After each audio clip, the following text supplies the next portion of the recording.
আজ ছিল আমার বিউটিশিয়ানের প্রথম দিন, তো তাই চলে এসেছিলাম তাড়াতাড়ি। তারপর এখানে দেখছি কি কেউ এখনও আসেনি। 11টা থেকে মানে ক্লাস স্টার্ট, 11টা প্রায় বেজে গেছে, তাও এখন কেউ আসার নাম করে না।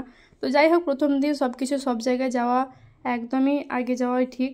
তারপর এখানে বসে গেছি, আরও সব বাকিগুলো মানে আসতে এক একজন করে আসছে। তো এখানে ছিল থ্রেডিংয়ের সুতো, এটা ছাড়া তো একদমই ইনকমপ্লিট। তো আজকে আমি থ্রেডিংয়ের সুতো ধরা প্র্যাকটিস করছিলাম কীভাবে করতে হবে। তো প্রচণ্ড টাফ লাগছিল আমার এই জিনিসটা প্রথম প্রথম। তারপর থেকে তো প্র্যাকটিস হয়ে গেছিলো, অভ্যাস হয়ে গেছিলো। আর এটা ছিল হেয়ার ডামি, যেটাতে আমরা ফেসিয়াল করা প্র্যাকটিস করব, তারপরে হেয়ার স্টাইল করা, সব রকমই মানে করা যাবে। তোমরা বইয়ের মতনও সাজাতে পারো। তো এখানে আমাদের ম্যাম আমাদেরকে দেখাচ্ছিলো কীভাবে ফেসিয়াল ডিট্যান এইসব করা যায়। তো এরকমভাবে এটা থেকে মানে ডেমো দেখাচ্ছিলেন আমাদেরকে। তো তারপরেও আমরা নিজেদের উপর ট্রাই করেছিলাম, আগে ম্যাডামের এটা দেখে নিলাম। তো তারপর এখানে এক একজন করে মানে প্র্যাকটিস চলছিল, ও একে করছিল, ও ওকে করছিল। তো তারপর এখানে আমাকে ওই দিদিটা করছিল, আমি ওই দিদিটার উপরে ট্রাই করলাম। তো দুজন করে করেছিলাম, আর একটা দিদি ছিল, ও প্রায় কোথায় গেছিলো তাই হয়নি।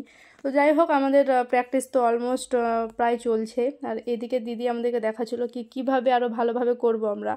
আর দিদির তো প্র্যাকটিসটা একদমই আলাদা, তাই না, আমাদের থেকে, যেহেতু দিদির অনেক এক্সপিরিয়েন্স আছে। তো আমরাও একজন করে দিদির ওপর ট্রাই করছিলাম। তো তাই মানে যেগুলো হয়তো ভুল হচ্ছে সেগুলো দিদি বলে দিচ্ছিলো। তো বন্ধুরা, ভিডিও ছিল এই পর্যন্ত। তো এদেরকেও সবাইকে টাটা করে, তোমাদেরকেও টাটা করে, ভিডিওটা এই পর্যন্ত শেষ।